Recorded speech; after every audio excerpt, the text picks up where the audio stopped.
Chief of Party interview with Mr. Vusi Mahlangu at JPS Africa Podcast Studio 7 at Brooklyn, Pretoria. Voluntary medical male circumcision is a critical public health intervention in the fight against HIV. Scientific evidence shows that it reduces the risk of HIV acquisition in men by approximately 60%, making it one of the most effective and cost-efficient prevention strategies available in high-burden settings. Mr. Vusi, how does an OSCE support organizational goals in a VMMC program? Thank you, Mr. Daniel. I think first of all, we need to explain the involvement of JPS in this entire program. And like you rightfully said, we are supporting the MMC program aimed at curbing the spread of HIV. You did mention in high burden areas, and as JPS, we are supporting exactly those areas, which is your Garisibande and the Gauteng.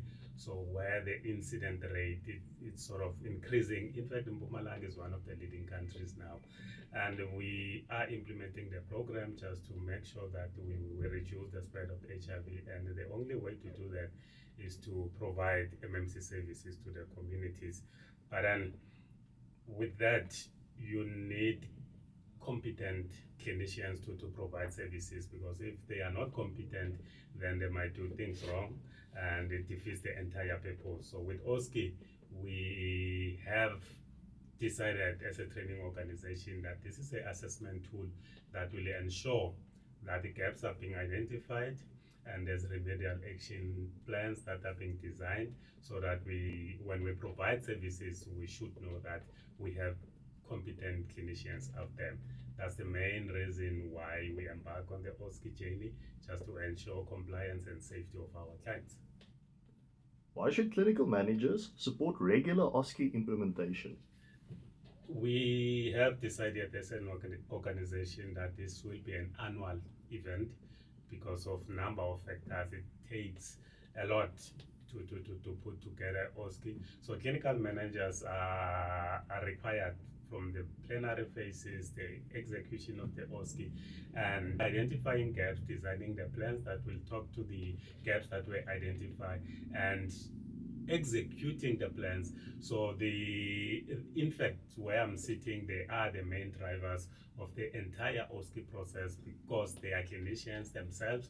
Based on the findings, then they should design a plan and roll it out so that we get our clinicians to be competent or to be where we want them to be in terms of the standards. How can OSCE data support decision making at program level?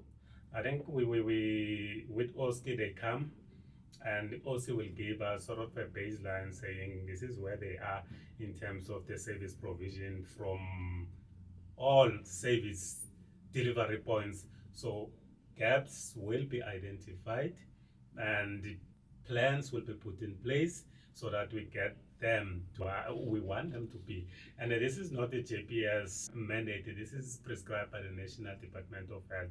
So we decided in terms to complement the site visits where one-on-one will be done. But then first, let's get the baseline data. Where are they in terms of their competency levels? From that data, we design a plan, then we deploy the clinical managers to go and work with them on site to correct findings that were discovered during the OSCE process. So based off of that, what would indicate that an OSCE program is successful? I think we want to see improvement post any learning and teaching process. With OSCE, like I said, you identify gaps, you correct them. So with an expectation that moving forward, whatever wrongdoings that were happening, then we need to correct that. There should be change in behavior post OSCE. The way things are being done at site level, it should change, because we cannot continue to do wrong things post OSCE. Then it will be a futile exercise. But then what I have noted from the first OSCE that was launched, there is an exponential increase in terms of the quality of data that is coming and the number of adverse events that are being reported, and that can be attributed to the positives that emanated from the OSCE. Why is leadership commitment important for successful OSCE implementation? I think for leaders, we are responsible for leading the team, Leading the team meaning we need to plan for the OSCE, put everything in place, mobilize resources, capacitate individuals, and allay fears, especially from the participants, because they come in, they view this as a punitive measure. We need to tell them or inform them that this is not punitive, it's just for us to identify gaps so that we can improve the program, and nothing beyond that. And if we in terms of the allocation of resources, we have non-clinical teams, so we needed as leaders to sit with them and empower them on how to manage various stations which have a clinical component of it. So that's where leadership comes in, especially the allocation or adequate allocation of resources. How can OSCE outcomes influence strategic planning within VMMC programs? I think we align to what the guidelines are prescribing. We only need to have trained clinicians deployed to provide MMC services, and beyond that, we need to continuously follow up with them so that we can see that learning has occurred, and to determine also knowledge retention. With OSCE, that's exactly what we are trying to do, to see what was taught in class, was it processed and is it implemented at site level, and the OSCE will tell us yes or no. And if it's a no, then there should be a plan to address that. That's exactly what OSCE is doing, and we are trying to maintain or adhere to the prescribed guidelines. This is not JPS prescribing, but this is a national document that says safety, quality cannot be compromised. So with OSCE, we are trying to ensure that and maintain that alignment. How can OSCEs contribute to organizational risk management?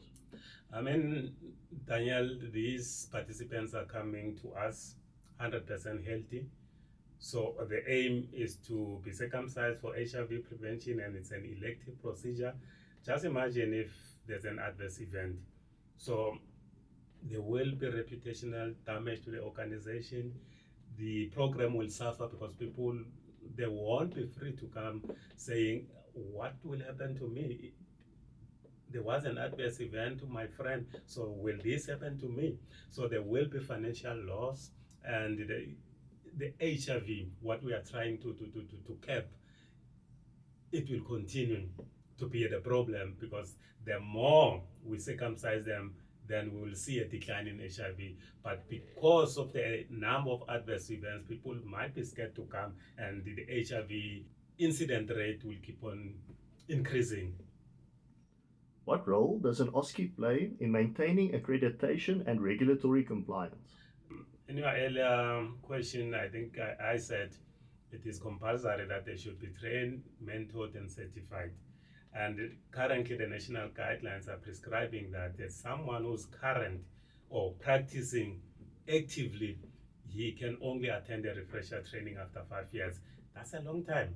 So what should be happening in between, just to check the clinical skills?